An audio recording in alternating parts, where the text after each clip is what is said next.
Do you ever feel stuck?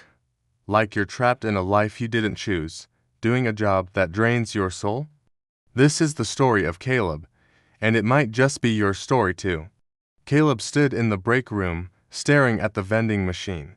Not because he was hungry, but because he didn't want to go back to the factory floor. The noise, the repetition, the 12-hour shifts.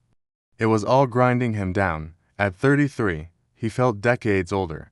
He'd taken this job right after college, just temporarily, but 1 year turned into 5, and 5 turned into 10.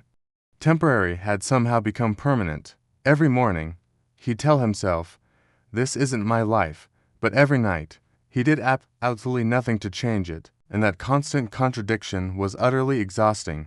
Caleb wasn't lazy, he worked hard. He was the first to arrive and the last to leave. He rarely complained. But he was learning a hard lesson. Effort without direction doesn't build a future. It just slowly drains your soul. One afternoon, after a particularly brutal shift, he just sat in his car. The engine was running, but the radio was off. The sweat was drying on his shirt, and his hands were shaking. Not from being tired, but from pure, raw frustration. He whispered the thought that scared him the most. What if I stay here forever? That question haunted him. It followed him home, echoed in the quiet of his apartment. That night, something shifted. He opened his laptop, but not to mindlessly scroll through social media. He opened a blank document and started to write. First, he listed everything he hated about his life. The list was long, but then he did something unexpected. He wrote down everything he was afraid of losing if he actually changed things. The second list surprised him: security, routine, even the familiar, predictable pain of his current life. And that's when it hit him like a lightning bolt. The comfort he was clinging to wasn't safety. It was just a pain he had learned to tolerate. He had gotten used to the ache. And that was the real trap. The next day, Caleb almost quit. He typed out the resignation email. His finger hovered over the send button, his heart pounding. But then he stopped. He realized that quitting right then, without a plan, would feel brave for a moment. But it would just be another escape. Another emotional decision leading to another dead end. So he made a different choice, a harder choice. He decided he wouldn't just leave the job, he would outgrow it.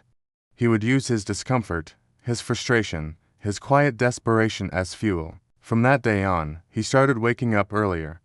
After his long shifts, instead of collapsing on the couch, he learned new skills online. He studied while he was exhausted. He failed often. He questioned himself daily. Some nights, he'd fall asleep with his laptop still open, his doubts screaming louder than his confidence. Weeks turned into months, and nothing dramatic happened. No sudden breakthrough, no magical job offer. And that, right there, almost broke him. Because we're all taught that effort should be rewarded quickly. We put in the work, we expect the results. When they don't show up, we assume the effort was pointless. Caleb was on the verge of quitting again, convinced it was all for nothing. Then one morning, a supervisor asked for help with a small problem on the production line. And Caleb, for the first time, spoke up. He spoke with confidence, with clarity. He was prepared.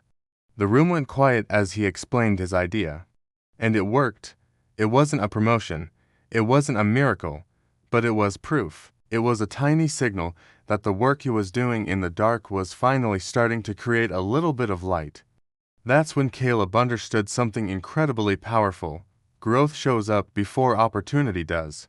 But it only shows up if you stay in the game long enough to be seen. You have to be ready before the chance arrives.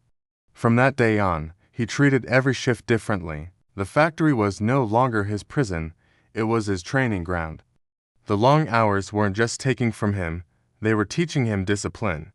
He was building his future right there, in the place he desperately wanted to leave. A year later, an opportunity came. It wasn't from his current company. It came from an unexpected place. It wasn't handed to him on a silver platter.